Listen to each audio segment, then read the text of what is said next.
नमस्कार मित्रांनो, लक्ष्मीच्या पावलांनी ह्या मालिकेच्या 21 मार्चच्या भागामध्ये आपण पाहणार आहोत की अद्वैत आणि कला खरेंच्या घरी गेलेले असतात. रीतीनुसार त्यांचा छान पाहुणचार झालेला असतो. जावयाने एक दिवस सासूरवाडीला राहायचं म्हणून म्हणून अद्वैत तिथे मुक्कामी थांबतो. दुसऱ्या दिवशी सकाळी तेथे नैना येते. अद्वैत नैनाला बघतो आणि तिथेच वाद सुरू होतात. तेव्हा सगळे तिथे जमतात. हा अद्वैत म्हणतो, आतापर्यंत तुमच्या दोघी बहिणींचा खूप कमाल प्लॅन होता.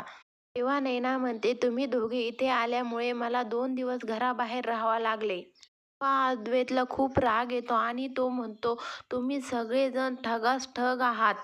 तेव्हा कला म्हणते, चांदेकर बास, मी ऐकून घेणार नाही काही. तेव्हा संगीता कलाला थांबवण्याचा प्रयत्न करते की बास, शांत हो.